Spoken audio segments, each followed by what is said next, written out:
Preparing to get a piercing. I'm going to talk about what you should do beforehand to have the best results for getting a piercing and some things you need to consider and all kinds of other stuff. Coming up next on New to Piercing, episode number 19. For those that are new to the channel, welcome to the Body Piercing and Tattooing channel. Hope you're enjoying the videos. Hope you find it helpful and useful, but you might not know who this beautiful man is. My name is DaVo. I'm a professional body piercer and have been since 1994. I own and operate the Axiom Body Piercing studio located right here in beautiful Des Moines, Iowa, inside the lovely Skin Kitchen. So I'm going to go through some of the things you should do to prepare yourself for getting a piercing. I did a video like this, but it's been over 7 years, maybe? I think it was 6 years. I think it was 1990 or 2019, 1990. So I figured I'd better do a new one, kind of brush up and maybe get some new ideas out there of some of the things that you should do before you get pierced to make the whole thing a little bit more smooth and easy. So the first thing is do your research. Now, the things you want to research, piercings, research that individual piercing.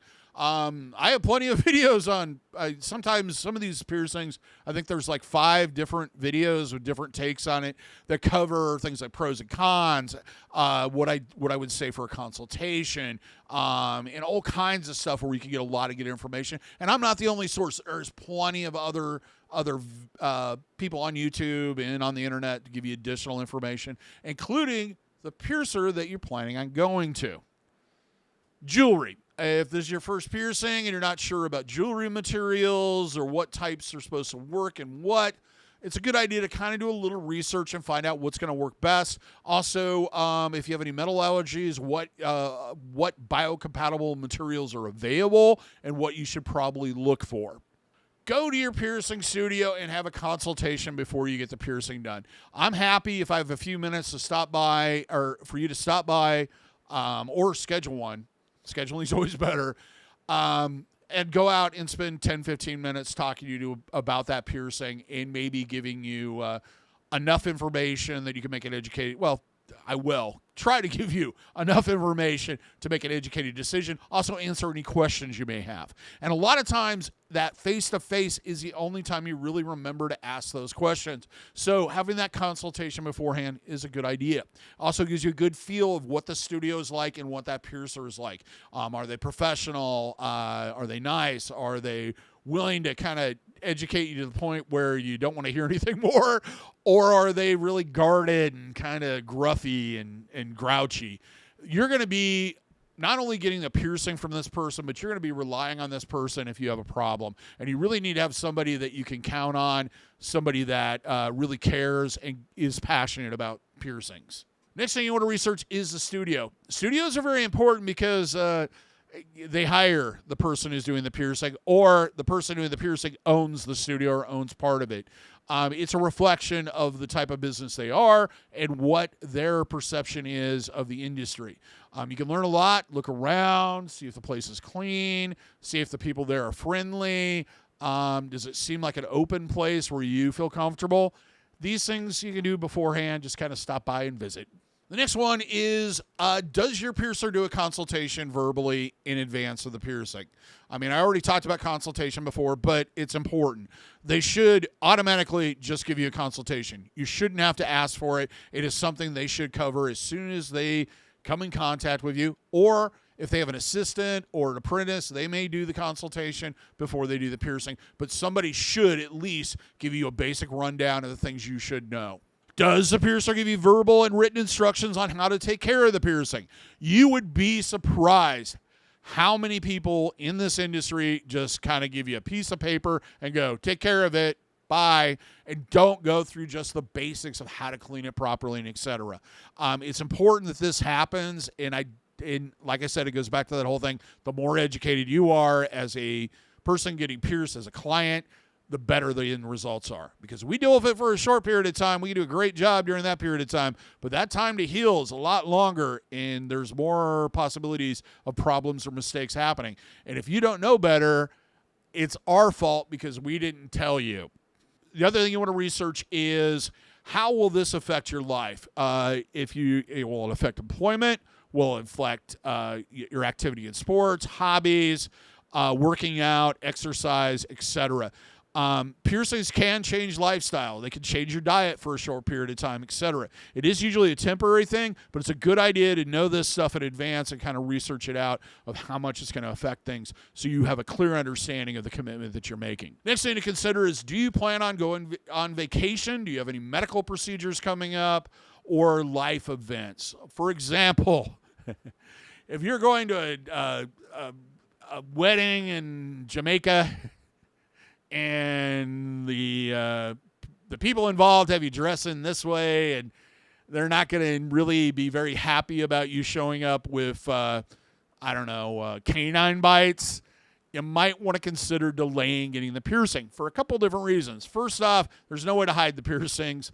Second off, nobody wants to, make their friends angry at their wedding because it's their special day.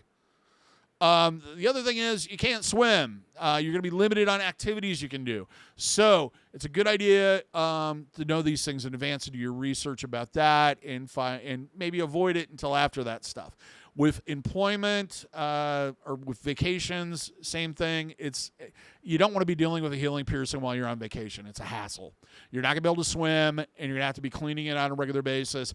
And you are in an environment you're normally not in, which means you're going to be coming across pathogens you normally don't interact with, which means you may not have built up an immune system for, so you're more acceptable to infection. The other thing is stress. Usually they're vacations, we call them relaxing vacations, but a lot of times they're really stressful, especially the flight part or the traveling part can be very stressful, or the hotel bookings. There's always something. Anyway, so stress does affect how you heal. It can prolong healing. Medical procedures, pretty much if you're going in for surgery where they're going to put you under, anything in the mouth or the nose is probably going to have to be removed, basically because they're going to be using some type of tube or something to make sure you breathe during the surgery when you're knocked out. The other thing is they usually don't want metal or any type of jewelry that may conduct electricity in your body in case they need to revive you using electricity. So you're going to have to remove the jewelry, and it's not a good idea to do that soon after getting it pierced. Next thing is health issues and medication. Always do your due diligence on this. If you have pre-existing medical conditions like diabetes, hemophilia, blood clotting disorders, immune system disorders, cancer, all these things can affect how a piercing heals, and it can affect how easily the bleeding stops, and all kinds of other things. You need to know about how your medical condition may affect the piercing procedure and healing. When in doubt, talk to your medical professional. They understand your status of health a lot better than a piercer's going to. Plus, it's kind of their job to know these things. There may need to be an adjustment of some sort on medication if you're on blood thinners. All these things are important to do beforehand. Aftercare products, usually most common sterile saline spray. Ask your piercer or wherever you're going to get pierced whether or not they sell it or they have it in stock or they give it out or what have you beforehand. Otherwise, purchase it in advance. It's just one less thing you have to worry about and deal with on the day of your piercing. Set up an appointment. 3 main reasons. First one being is it ensures that the piercer is available at that set time to do that piercing. You're not doing a situation where you walk in to try to get a piercing done and then you're disappointed after working yourself up to get this piercing and you're all excited about it, and then the piercer's like, I'm sorry, I don't have time today. Try coming back tomorrow. If you have an appointment, they've already made that commitment that they have that time. The second reason is it allows you to plan in advance. You can kind of set up the day and be ready to get that piercing done and have all your ducks in alignment, opposed to just like running around trying to get stuff afterwards and all the other stuff, or meeting this friend at this time or what have you. It's all planned out, so less stressful. And the third reason is with some people, it helps them make that commitment. If they have the appointment, they're going to show up and get it done. If they don't have an appointment, I'll do it tomorrow. I'll do it next week. I'll do it Friday. And the next thing you know, 2 years have gone by and you still don't have your nostril piercing. The next one is Line up moral support. If you have a friend that's very supportive about piercing, maybe they have the piercing that you're getting done, and they're just a positive person and someone you love having in your life and being around, it's not a bad idea to bring them along. Ask them in advance if they can make it. Most studios will allow at least one person back with you. I know some places like, no one else could come back. And I don't know if that's because of size or what the deal is, the size of the room. But yeah, in most cases, I encourage it. It makes the experience better. And if I'm in a zone where I can't get a conversation started with you, it takes the pressure off me. Next one is get plenty of rest the night before. Good night's sleep is going to make the experience so much better and less taxing. The other thing is schedule a day to recruit. Basically, clear out the rest of your schedule for the day if you can. Have that time to just kind of sit back and relax and not have to worry about anything. Sit on the couch, play some PS5 or Xbox or, binge something on, I don't know, Netflix or Max or something. Just have a day where you don't have to do anything.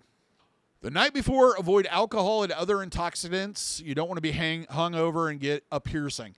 It causes excessive bleeding, and it will cause the experience to be much worse than it needs to be. Go out and have a good meal before you come in. Go someplace where you really like to eat, especially if you're getting an oral piercing, because your diet's going to be changing for a short period of time, and you might as well get a fill up on something you really, truly enjoy. And it helps keep your blood sugar up, and it helps get you relaxed and in the mood to get that piercing done. Just having a nice meal at your favorite restaurant is your best option. Plus, you can share it with the person that you can buy dinner for the person that's coming in with you for moral support as kind of a thank you. Stress relieving exercises. If there's something, or activities, if there's something you do to help you relax, do that before you come in. Maybe a walk around the block, going out and having dinner, hanging out with some friends, playing a game of pool, whatever it takes to kind of get you in a calm state. That'll make the experience a little bit better. Last thing I'm going to talk about is intoxicants. Last thing I'm going to talk about is intoxication.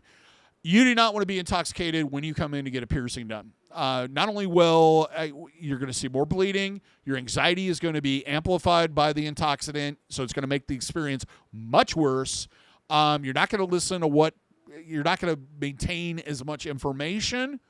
And most reputable piercers will not pierce you if you're intoxicated, because you can't technically consent if you are too intoxicated. So we don't feel comfortable doing it. So don't drink, don't smoke pot, don't do any of that beforehand. Just come in sober. You can handle it.